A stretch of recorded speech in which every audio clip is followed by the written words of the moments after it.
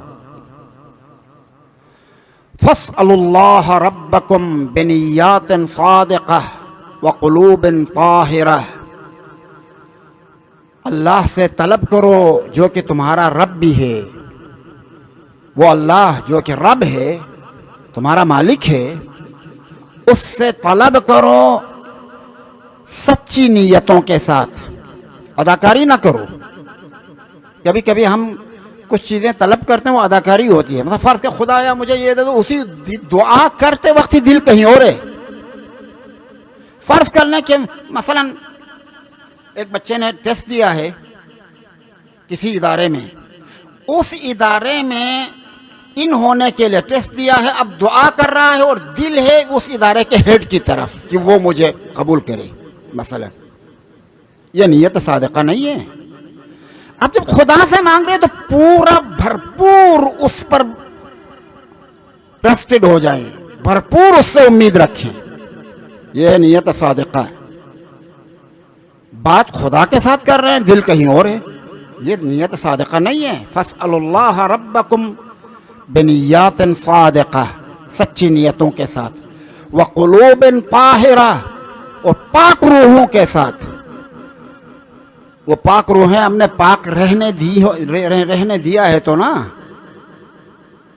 تو دیکھو یہ سب شرطیں ہیں، یعنی یہ آپ دیکھیں تو یہ ان میں شرطیں نظر آ رہی ہیں۔ آپ کی نیت سچی ہونی چاہیے، آپ کی روح پاک ہونی چاہیے۔ اگر روح پاک ہے اور نیت سچی ہے تو اس پاک روح اور سچی نیت کے ساتھ تم خدا سے مانگو تو خدا عطا کرے گا۔ اب یہ شرطوں میں مسئلہ ہو گیا جناب۔ فاسألوا اللہ ربکم بنیات صادقہ وقلوب طاہرہ، خدا سے مانگو کہ ان یوفقکم لصیامہ، کہ خدا تمہیں توفیق دے روزوں کی، یعنی خدا سے روزے ہی مانگو، خدایا مجھے اس مہینے میں روزے رکھنے کی توفیق عطا کر، وتلاوت کتابہ، خدایا اس مہینے میں مجھے تیری کتاب کی تلاوت کی توفیق نصیب کر، تلاوت کتاب، وتلاوت کتابہ۔ فإن الشقی من حرم غفران اللہ فی هذا الشہر العظیم، بدبخت انسان ہے وہ کہ جو اس ماہ مغفرت میں بھی خدا اس کی گناہوں کی بخشش نہ کرے۔ اگر یہ مہینہ آئے اور گزر جائے اور انسان کے گناہ جیسے تھے ویسے رہے، ان میں کوئی کمی نہیں واقع ہو گئی، کوئی ان گناہوں میں سے کچھ مٹا نہیں، تو وہ بدبخت ترین انسان ہے۔ فإن الشقی من حرم، شقی وہ شخص جو محروم ہو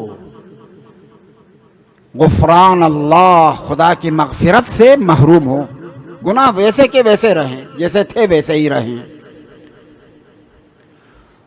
وَاذْكُرُوا بِجُوعِكُمْ وَعَطَشِكُمْ فِيهِ جُوعَ يَوْمِ الْقِيَامَةِ، یہ پیغمبر کے خطبے کے جملے ہیں۔ اس مہینے میں جو تمہیں بھوک لگے گی، جو تمہیں پیاس لگے گی، تو یاد کرو کہ تمہیں میدان محشر میں بھی اس طرح کی بھوک اور پیاس کا سامنا ہو سکتا ہے۔ جب اس بھوک و پیاس کو یاد کریں گے تو یہ آپ کو کوئی تکلیف نہیں دے گی، یہ بھوک یہ پیاس۔ وَاذْكُرُوا بِجُوعِكُمْ وَعَطَشِكُمْ، اس مہینے میں جو بھوک لگتی ہے اور جو پیاس لگتی ہے، اس سے یاد کرو جوع یوم القیامہ وعطشہ، یوم قیامت کے دن کا جوع یعنی بھوک، اور قیامت کے دن کی عطش یعنی پیاس۔ اس بھوک اور پیاس سے اس قیامت کے دن کے بھوک اور پیاس کو یاد کرو۔ وَتَصَدَّقُوا عَلَى فُقَرَائِكُمْ، اور تم میں جو نادار لوگ ہیں ان پر اپنا اضافی مال لوٹا دو، ان کو دے دو۔ صدقہ اسی کو کہتے ہیں، اسی سے تصدقوا۔ یعنی آپ کے پاس اضافی مال ہے، آپ کی ضرورت سے بڑھ کے ہے، تو اس ضرورت سے بڑھ کے جو مال ہے ان ضرورت مندوں کو دے دو جو دوسرے ضرورت مند ہیں.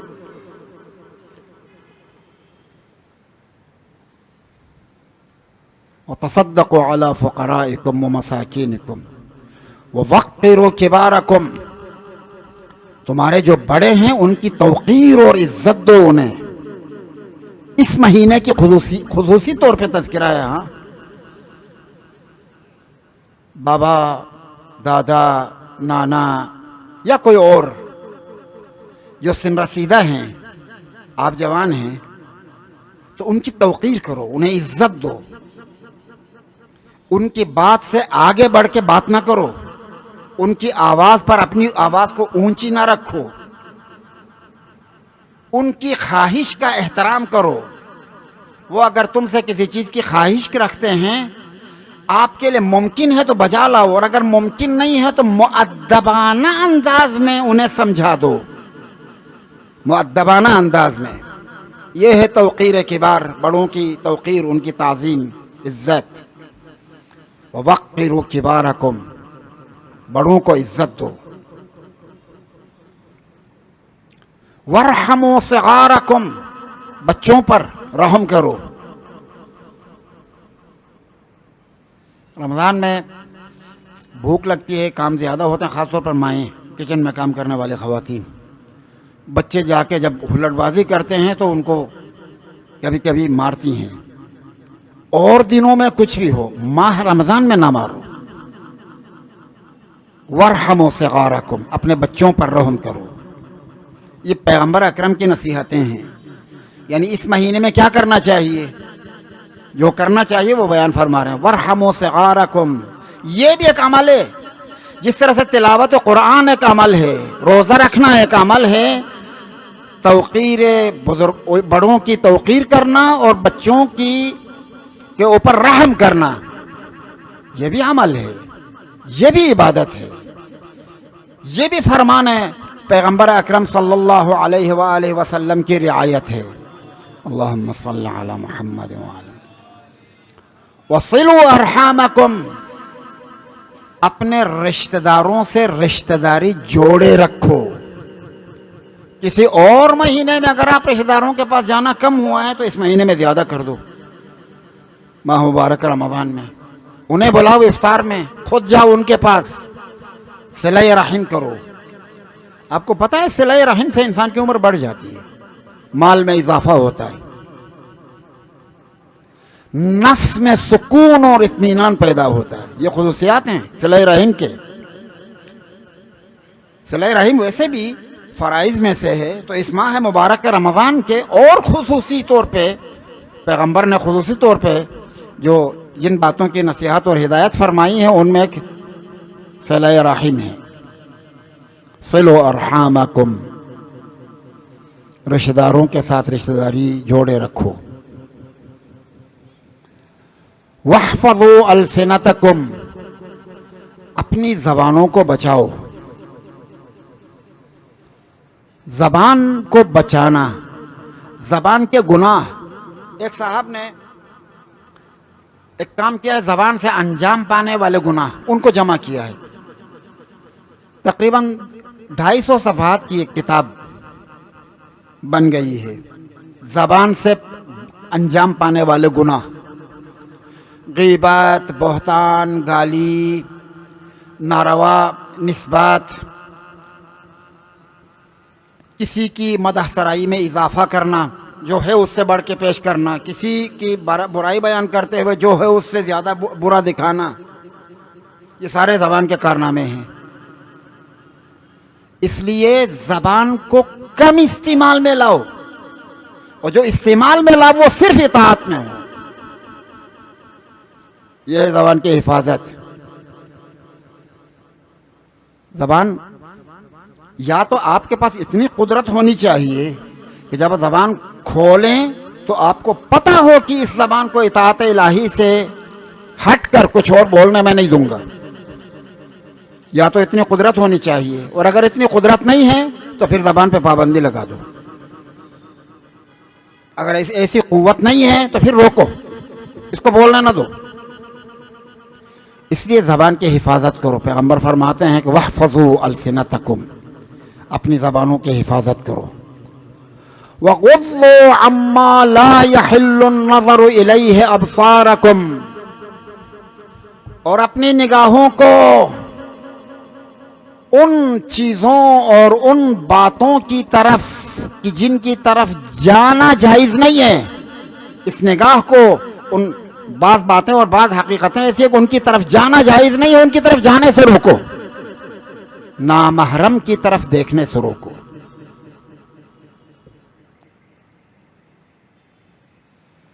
نگاہ شہوت کے ساتھ کسی نامحرم کی طرف نگاہ کرنا، اگر آپ کی نگاہ اس طرح جا رہی ہے تو روکو، اس کو جانے نہ دو.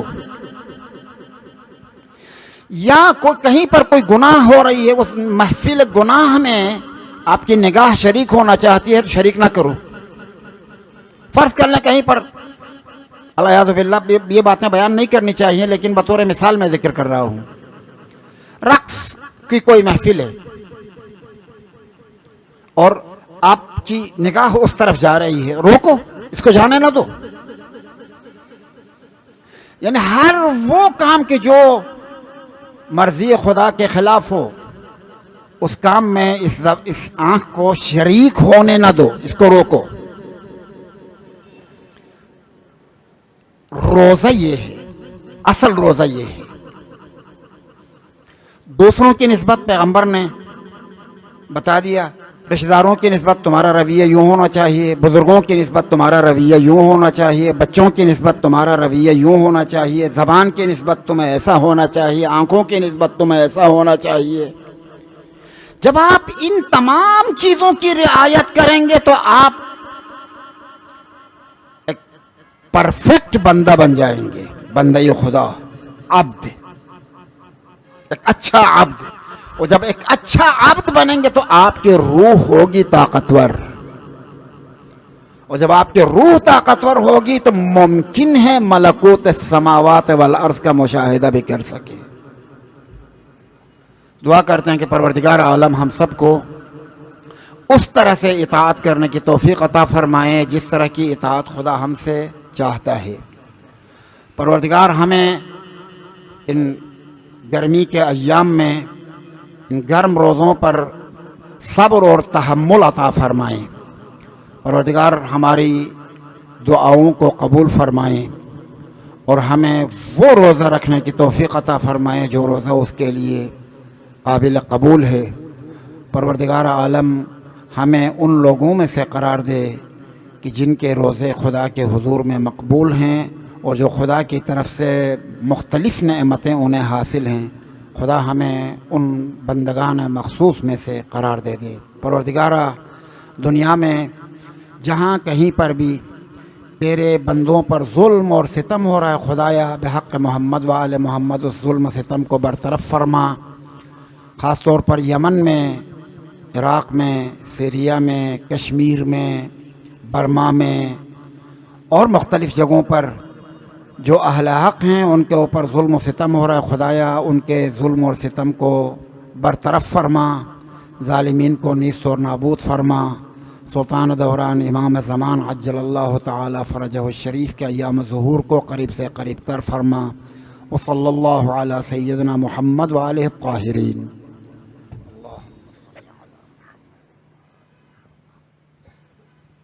اللہم صلی علی محمد وآل محمد.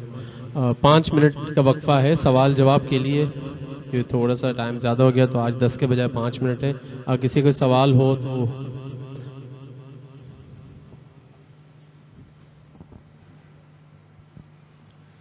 قبلہ، جیسا کہ آپ نے انسان کی بہت ساری روح اور اس کے رشتے سے متعلق ارشاد فرمایا ان 3 تقریروں میں، ایک اور چیز سننے میں آتی ہے انسان کی فطرت اور جبلت.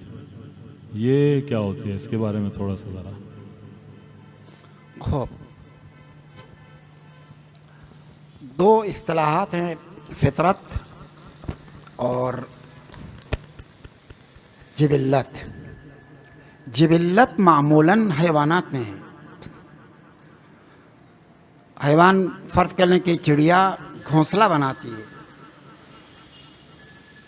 چڑا اور چڑیا دونوں مل کے گھونسلہ بناتے ہیں. اس گھونسلے کے بنانے کے پیچھے کوئی ان کی عقل کار فرما نہیں ہے، جبلت کار فرما ہے. یعنی ان کی طبیعت کے اندر یہ بات رکھ دی گئی ہے کہ وہ یہ کام کریں تاکہ ان کی نسل باقی رہے. یہ جبلت ہے. فطرت اس عقلی خصوصیت کو کہا جاتا ہے کہ جس کے نتیجے میں انسان ہمیشہ پستی سے بلندی کی طرف جا رہا ہوتا ہے. انسان فطرتاً کمال پسند ہے، فطرت میں ہے کمال. جو بھی کمال ہو اس سے انسان محبت کرتا ہے. علم کمال ہے، فطرتاً انسان کو علم اچھا لگتا ہے. توانائی کمال ہے، انسان فطرتاً توانائی کو پسند کرتا ہے. حسن کمال ہے، انسان فطرتاً حسن کو پسند کرتا ہے. جب ہم حسن کہتے ہیں تو کسی خاص ذات کی طرف آپ کی نگاہ نہ جائے. حسن صرف ایک طرف میں نہیں ہے، کئی اس کے مصادیق ہیں. اسی طرح سے یعنی فطرت وہ عقلانی جہت ہے کہ جس کے نتیجے میں انسان ہمیشہ بلندی کی طرف سفر کر رہا ہوتا ہے. اس کو کہتے ہیں فطرت. اور اسی انسان کے اندر ہی جبلت کی طرح کی ایک چیز بھی ہے، اس کو طبیعت کہتے ہیں. طبیعت حیوان میں ہو تو جبلت کہتے ہیں، انسان میں ہو تو وہی خصوصیت طبیعت ہے. طبیعتاً انسان مفاد پرست ہے، فطرتاً نہیں. فطرتاً انسان یعنی دوسروں کو بھی عزت دینے والا اور دوسروں کا بھی خیال رکھنے والا ہے، لیکن طبیعتاً مفاد پرست ہے. یہ طبیعت ہے. مفاد پرستی طبیعت ہے نہ فطرت. فطرت کا نتیجہ ہمیشہ بلندی کی طرف جانا ہے، خدا کی طرف جانا ہے. تو یہ دو خصوصیتیں انسان میں ہیں. غالباً میرے اس ناقص مطالعے کے مطابق فطرت اور طبیعت میں فرق عام طور پر نہیں رکھا جاتا ہے. اس لیے انگریزی میں دونوں کے لیے نیچر کا لفظ استعمال کرتے ہیں، حالانکہ نیچر فطرت کے لیے نہیں ہے، نیچر طبیعت کے لیے. تو طبیعت کوئی اور چیز ہے. طبیعت کے نتیجے میں انسان زمین کی طرف کھنچتا ہے، فطرت کے نتیجے میں انسان بلندی کی طرف اور آسمان کی طرف کھنچتا ہے. یہ دو الگ الگ جہتیں ہیں. طبیعت انسان کے نفس امارہ کی طرف سے ہے اور فطرت انسان کے عقل کی طرف سے ہے. ان کے دو الگ الگ جہتیں ہیں. بہت کم لوگ ان باریکیوں کا خیال رکھتے ہیں. جی بہت شکریہ. پہلے پلیز کوئی اور سوال ہے کسی کا؟ سوال ادھر بھی ہے، دے دیں.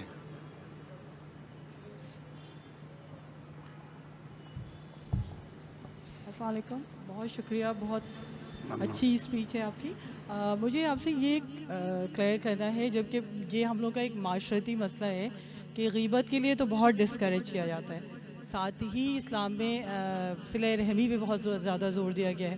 لیکن جو ہی آپ سوشل سیٹنگز میں جاتے ہیں، لوگوں سے ملتے ہیں، بات کرتے ہیں، خصوصاً خواتین میں، تو کوئی اور بات ہی نہیں ہوتی کرنے کے لیے سوائے دوسروں کی برائیوں کے. کیسے بچا جائے اس سے نا؟ صلہ رحمی بھی کرنی ہے. ہلو بہت خوبصورت سوال کیا ہے کہ یہ دروس اور ممبر اور خطبہ اور مجلس کی حد تک تو یہ بات آتی ہے کہ غیبت نہیں کرنی چاہیے، لیکن جو پریکٹسز ہیں ہماری سوشل پریکٹسز، جب ہم کہیں جمع ہو جاتے ہیں تو ہمارے پاس کرنے کے لیے کوئی بات ہی نہیں ہے سوائے غیبت کے. اس کی وجہ ہے، خوب غور کریں. وجہ یہ ہے کہ ہم نے اپنی روح کو کچھ بنایا ہی نہیں ہے. کچھ بنایا ہوتا تو ہم افراد کے اوپر گفتگو کرنے کے بجائے آئیڈیاز کے اوپر گفتگو کرتے. جب آپ آئیڈیاز کی طرف جائیں گے تو افراد چھوٹ جاتے ہیں. نظریات کے اوپر گفتگو کرتے، آنے والے حالات کے اوپر گفتگو کرتے، گزشتہ حالات کے نتائج لینے پر گفتگو کرتے. اور یہ سب چیزیں اسی روح کی بلندی کے نتائج ہیں. روح اگر بلند ہو تو وہ اس کو خود برا لگتا ہے کہ کسی آدمی کے بارے میں ایسی بات کی جائے کہ جس کے نتیجے میں مثلا میں خود بھی چھوٹا ہو جاتا ہوں. روح قبول نہیں کرتی ہے ان چیزوں کو.